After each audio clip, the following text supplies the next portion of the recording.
Good right, morning, Stephen. good afternoon, or good evening, BNI, and welcome to the BNI Canada conference. Today, I have the privilege of introducing Lloyd and Greg.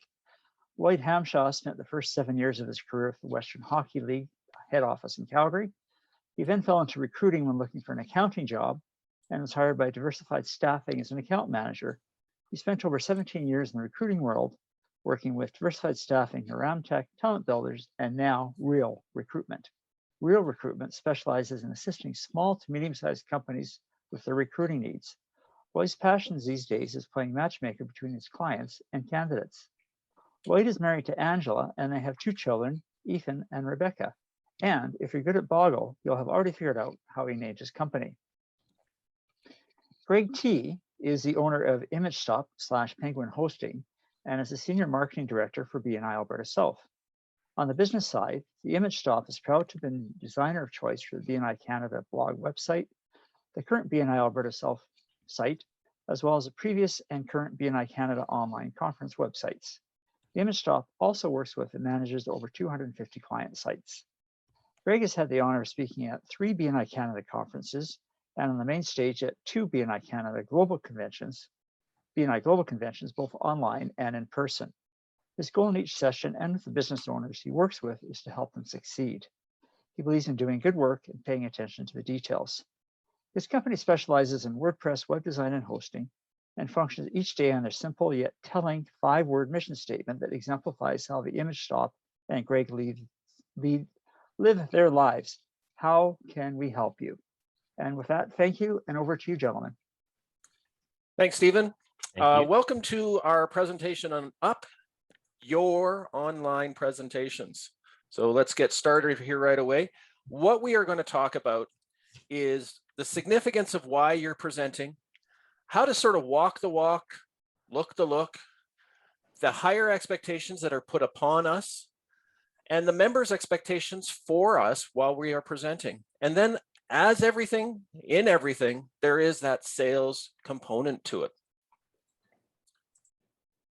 So why it matters. These are professional presentations. You need to take them seriously.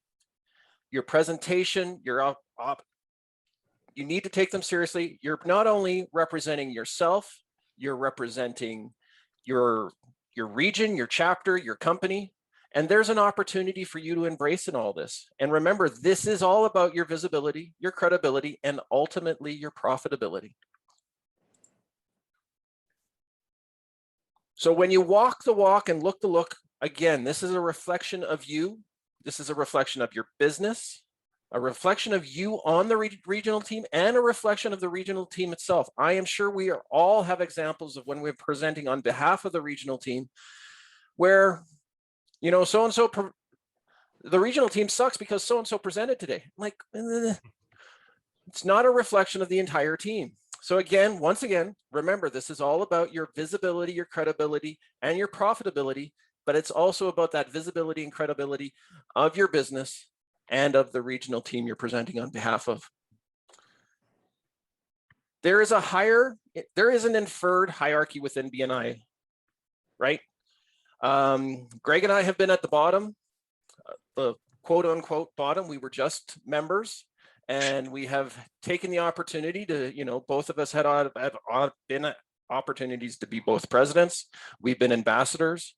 We are now area directors. But at the end of the day, it's nothing that any one of our other members couldn't aspire to and do if they chose to do it. But just because of all that, there's that implied hierarchy, and we have to understand that. When we are making these presentations, we are representing, and those expectations follow us as we're presenting. And again, when one of us is presenting, it's like all of us on the regional team are presenting at one time. The regional goal is for us here in BNI Alberta South specifically is to create an insanely great experience in BNI. Bad presentations equals less comprehension on behalf of you, the viewer. So we want to work to avoid that. And again, this is all about sales at the end of the day. We are in a business organization designed to assist you in growing your business. So the better you become at presenting, the better you'll become at presenting yourself in your own business and presenting and closing sales at the end of the day, which is what the whole point is. Greg, would you like to share on the technical side of things? Because you haven't said a word yet. I know, I'm kind of quiet here. I know for those who know me, that is an oddity. But realistically, when you come into your presentations, there is a technical element that you need to be aware of and need to focus a little bit on. It doesn't have to be difficult. It doesn't have to be expensive. Okay, so some things you can look at. So next slide, please.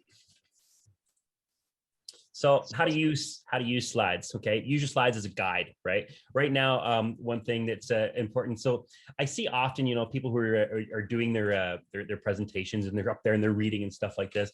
And how you use your slides specifically in the online environment is really key into making it, I'll say, a little bit more personal, more connected with your audience. So avoid reading your slides right to the group. Really important there. But here's the neat thing. Okay, I say it. It says it's about you. Using a script is kind of good like that, but sometimes I know we get a little worried about, we're missing something. We're not quite getting all the information out.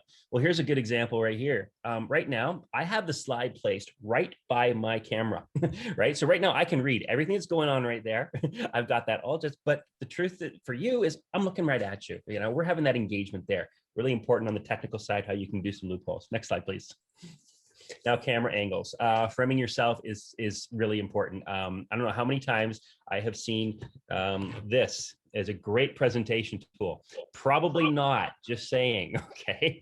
That, and we have had one of our members that would have, had a whole broadcasting thing, would do it to the side because that's where the screen was. It may work great, but look at your audience. You're wanting to connect with them, okay? Don't hide behind your name. Don't have everything all hidden down here so you're missing, especially if you've got a longer title in your name like Lloyd does. Really focus on what's going on here, okay? Making sure that your camera's in focus as well. And of course, the side view, don't do it. I like the fact that we got that down as a mugshot because it does look like that. Next slide, please.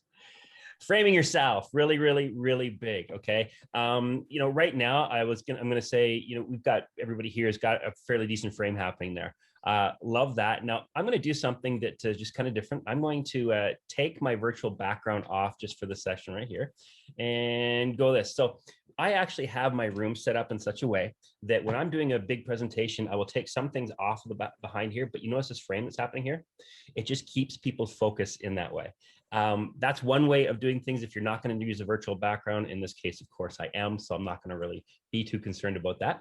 There we go. Are we coming back to virtual? Yes. Awesome. I think. There we are. And and also time of day. Lighting is really going to be key. Right now, I have 2 lights on me. They did not cost me a fortune. I have the whole, well, you can't really see this here, but the whole halo light there, right there. It brightens things up really nicely. Let me show you here without the light. Let's see what it looks like. It gets a little bit dark, not quite as approachable. I actually had someone, and I think it was Lloyd this morning, who said, why is it that with a white background, you still look okay, whereas I look so washed out with a white background? I think it might have to do with my lighting, in all honesty. They have different tones, right? To be able to light you the best so you stand out nicely and professionally. And shadowing, those lights take away that thing, especially under the eyes. I'll tell you right now, I look horrible without the lights. Next slide, please.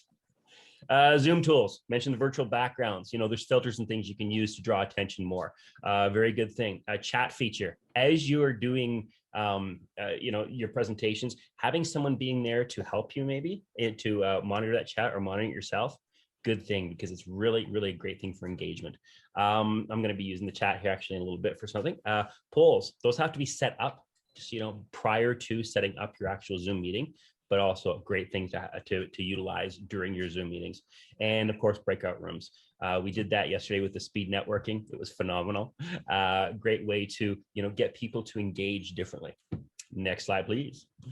Co-hosts, I've kind of already alluded to that. And as far as monitoring the chat, when there's 2 people and we're working together, like you've seen that I guess the main stage, you've got Francois and Mark who are just having a good back and forth. Lloyd and I do that in pretty much every meeting that we run. And I think it's a lot of fun just to show that personal thing. We may be experts, in what we do. You're experts in what you do and your presentation skills and what you're giving to your audience, whether it be on your business or BNI. you're looked to as being that expert, but that connection, that personality and the relationship is important. You know, having the primary, secondary host thing, it's good to do that handoff back and forth too. Just knowing that when it's your time on the stage, you take control and do it. When it's the other person's time, you stay quiet like I was. Next slide, please. Hey, what do you know? Next one is performance. And this is my favorite one. And it starts with sharing the stage. So nail that one. Fun story is I used to, next slide, please. Sorry. We skipped one. All good.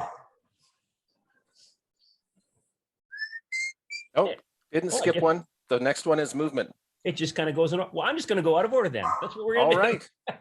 I'll keep up. Okay.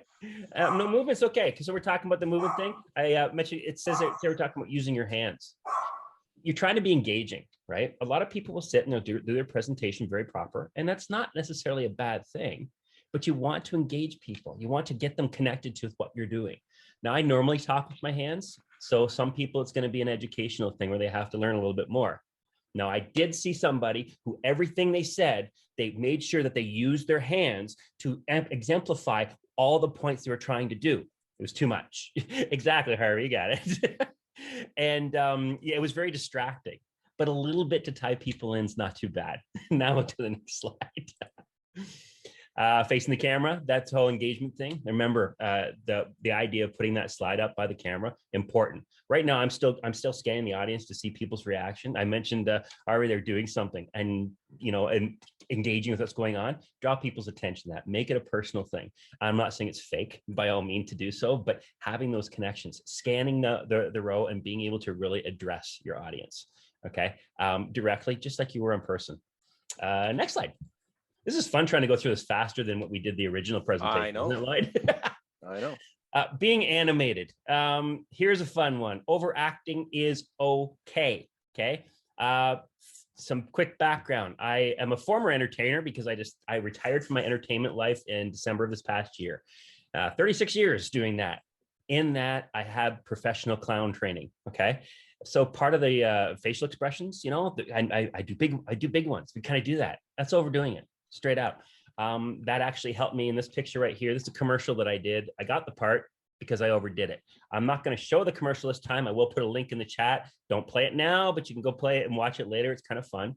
Got it because I overacted. And with the initial one, they went, oh, the person looking for doing the, what do they call it? The person who's initially, before you talk to the director, said, oh, tone it down a little bit too much. Got to the director when the final call back and he went, can you amplify that more?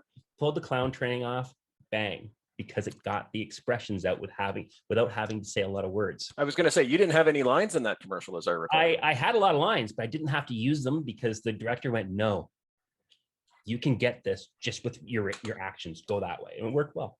Next slide. Be happy. Yes. As I mentioned, coming into this meeting, I was dealing with some issues with the client. Actually, it wasn't with the conference, who's having some big issues and was in a major panic. And the whole thing is, I came in here, whoa, that doesn't matter to you guys. You need to be enjoying what's going on. So you know what? There's a little acting comes in. I'm a little stressed with it, but realistically, let's have fun with this. Let's enjoy what's going on here and do something that's, maybe I'm going to give you something that can help you out and make it fun because that's going to engage you more with what happens here on this side. Next slide. My favorite, voice control. Know where your mic is. I have my mic right here, little snowball mic sitting there. Know how it responds, how the difference in sounds here. Don't have to shout. And tone is huge. And the dramatic pauses are so important. We all have a point to make, okay? And you notice we're kind of leaning into the camera, getting a little bit closer here.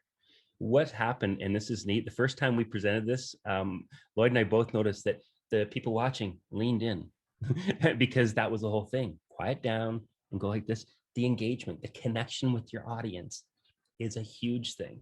Remember the personality. Remember to think about it as though, you're meeting in person and how you can connect more with the people. And those dramatic pauses can save volumes.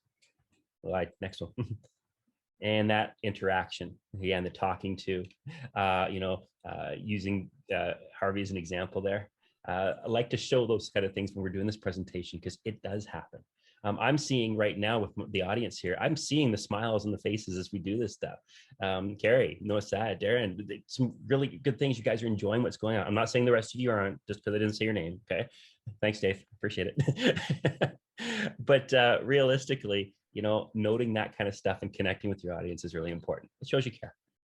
Next slide. And it's yours. So some bonus things. We were hoping we'd have time to get to this. Storytelling. We're going to talk about segues. We're going to talk about practice. We're going to talk about what happens when you trip. We're going to talk about embracing your personal quirks. And we're going to talk about being open to criticism. So let's get on with it. Storytelling, owning it. Whether this is your slides or not, your presentation or not, when you're presenting, own it like it is. Take ownership of the stories that you can find within the ones, or find personal stories of your own that fit the presentation. When you are talking about a story, it sells the point so much more significantly. And I'm not even going to use a story to emphasize that, because I just don't have time. Segues. Use your graphics to transition between points. Okay. Stories are a great tool for those transitions as well. Embrace those opportunities to move from one point to the next, and keep your audience engaged in what's going on. Practice it, learn it, practice it again, and own it. This is one of my favorite. Practice again. And practice again. This is one of my favorite clips from sports. We're talking about practice. Yes, we're talking about practice. Keep practicing it. I must have reviewed these slides half a dozen times, if not more, over the past 24 hours alone, in addition to practicing my little speech earlier today. Practice, practice, practice, and own it. Whether you're created this presentation or not, it's yours. Own it like it is, and put it into your own words. That's the most significant thing. Use your own language so you're comfortable with what you're saying. Because when you're speaking in other people's tongues, you have a tendency to trip over those words because they don't flow out of you the same way as if you had put them into your own words. Take the time and create the ownership by putting these presentations into your own words. So what if we fail? What happens if we trip? What happens if the slideshow goes down? You keep going. Oh, what happens if you forget the word for casting agent? Sorry, I remembered it now from earlier.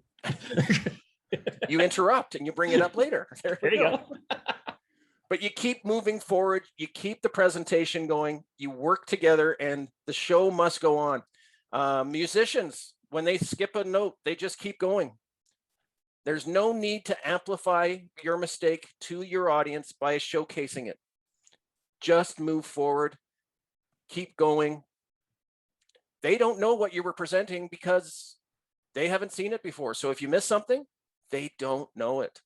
Keep going forward. Greg and I have some really weird quirks when we're presenting. Embrace them. I do have a tendency to be somewhat interruptive and sarcastic at times. Those of you in my own region and my own chapter know that.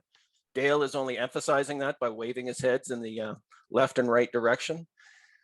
Embrace it. It is a part of you. It makes you real. It brings you credibility, as long as you're not being, or at least I'm not, when I'm not being mean-spirited about. Greg, what is your particular quirk?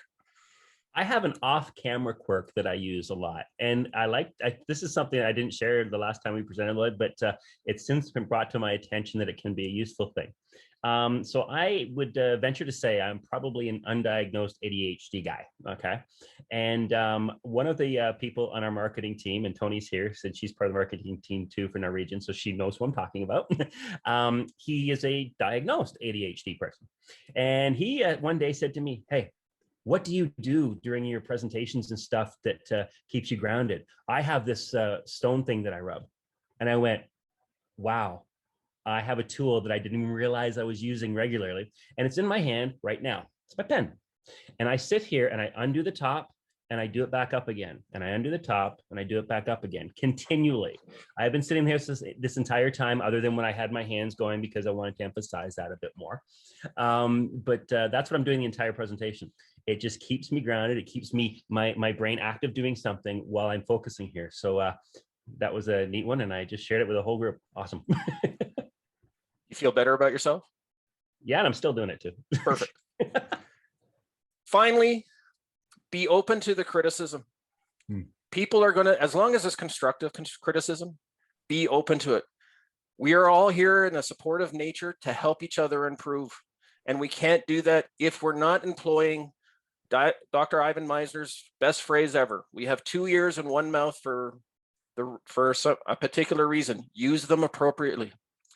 Be prepared to listen to any and every feedback that you get.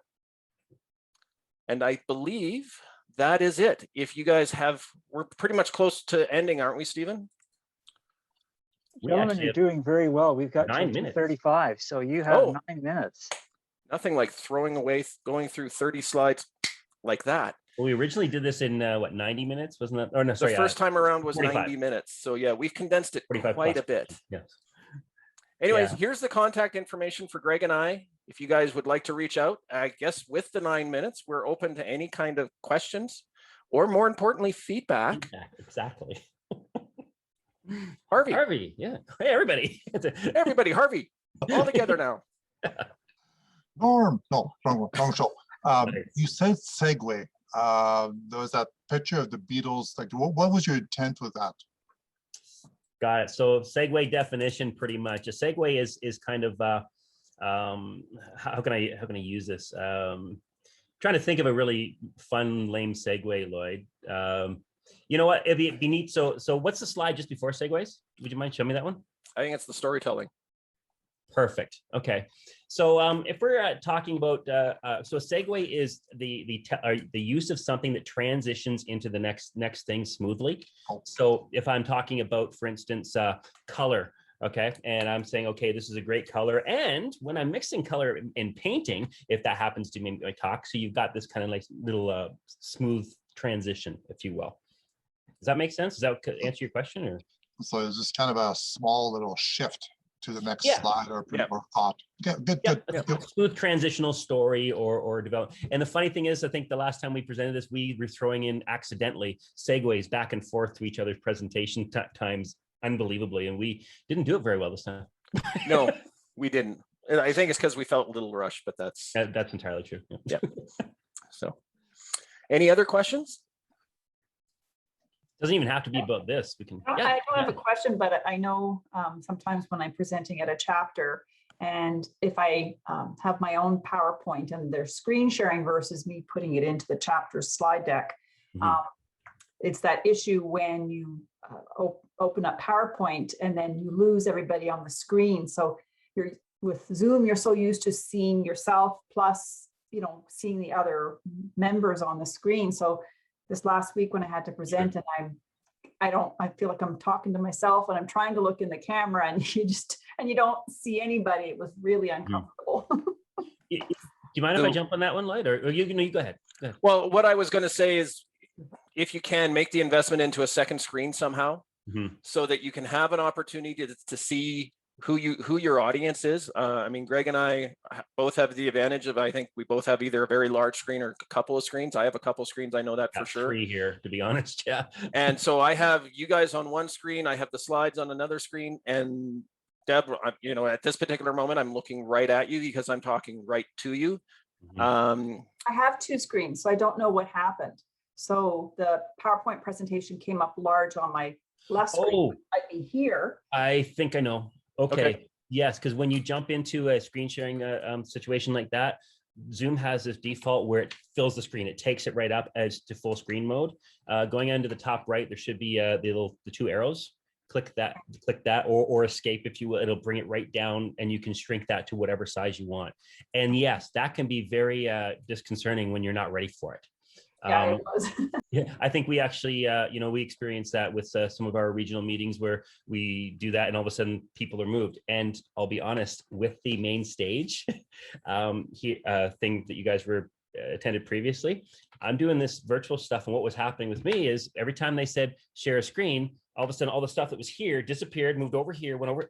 I had to reorganize continually. I'm hoping you didn't notice the shock in my face when it happened. Good. Because that's what I did. I faked it. So that was my addition, was sometimes you got to fake it that everything's fine. But Deb, again, this also gets back to the practice thing. Yeah. Put it onto, open up your Zoom account, even if you're by yourself, and just put it up and see what happens and make it part of the practice so that you know where the advancements are and where the back screen is. And just so you're a little bit better prepared for when you're presenting. Yeah, like I thought it was, because I knew I had to click on because I had videos on I had some videos on a couple of slides. So I knew that I had to have my mouse on the PowerPoint to forward it. But then I had to use the mouse to hit to start the video. So I thought I had it. It was just so weird. And it just, when it just took over the screen and I was already on go. And it's like, okay, I'm talking to the camera right now. And so it was just... And it's funny, Lloyd, I think we could add to the quirks and one other important thing to tie in there is, be okay laughing at yourself. Oh yeah. because realistically, nobody's perfect and nobody expects you to be perfect. And if they do, that's unreasonable. Let's be real. But the funny thing is, I think in any presentation, whether it be live or online at all, when you're dealing with people, to get those relationships closer, showing that you're a real person's, it makes it tighter and people are more apt to connect with you that way. I think that's a really huge thing. See the voice control Thanks, I just did there? Thanks, Deb. Could you expand a bit more on audience interaction? You talked about including the audience in the presentation. Mm-hmm. So the one thing I do, because I do a monthly roundtable all the time, Greg is basically my co-host on it, but he's more focused on the technical side while I'm running the so-called show. Mm-hmm. I often find people on my screen and I just bring them into the conversation somehow. I interact with them, I reach out to them and include them in what's going on. Even if it's just and sometimes when I'm doing a presentation, part of the presentations I've done to the chapter, when I've made reference to a business coach, I make sure I make a reference to specifically the business coach within that chapter. Yeah. Just so that they feel included. And when you reach out to one member of a chapter, you usually are finding a way to bring them all in. And I'll add something in the fact that we have some members from our regional team here. This could be a neat one, but I do something very on purpose with our regional team every time I run the regional meeting. That's once a month as well. And that's, I have it, the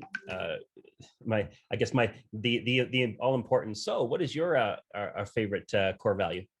And I randomly pick somebody and I do it, keep them on their toes. So I'm just going to pick, and I might say, okay, let's go. Carrie, actually, what would, out of curiosity, since I'm doing that, what would your favorite core value of BNI be? Who, me? Yes. Well, I would say giversgain. I think it's awesome. That's fair. And that really kind of embraces all the other ones. We'll see what we just did there. We kind of got Carrie in because honestly, she's been sitting there smiling and enjoying things the whole time, hasn't said anything, and I wanted to just bring her in. I do have something to say. I've been in BNI for 9 years, and so I've done a lot of 10-minute presentations, and I'm not a PowerPoint kind of girl, because if it's going to go wrong, it's going to go wrong for me. So my last presentation was a couple of weeks ago, and I'd been watching podcasts and it said tell stories. So I actually called on a couple of the members in the group, because I find with Zoom looking, through, a lot of us are kind of getting disengaged with it. So I got them to tell a story on my service because I'm a basket case. So I deliver baskets and design them. So I picked on a few of my clients that are in the BNI, and they told stories on deliveries that I did for them. So it kind of kept everybody engaged, because it just wasn't me on the screen for the 10 minutes. And I think it worked actually quite well. Carrie, I did the exact same thing for my last member presentation too. I incorporated two or three members of my chapter, and you're right. I think it brings some credibility to you when you're able to engage other people who have used your services and employ them within your And to a degree, that's the creativity I was alluding to earlier today, is that we typically don't take advantage of those things when we're in in-person meetings. So while we're online, let's find a way to facilitate that and make it happen. So I applaud you, Carrie, for stealing my thank you. idea, even though you didn't know. Wonderful presentation tips today, and it is so important to up our online presentation that we are spending so much time on Zoom. And while we're talking about traditional meeting return, it's still going to be an online presence. And I'm finding that the tips and tricks are so crucial nowadays. So thank you, gentlemen. Thank you for leading us through there, Stephen. Really appreciate that. Thank you, Stephen. Great job.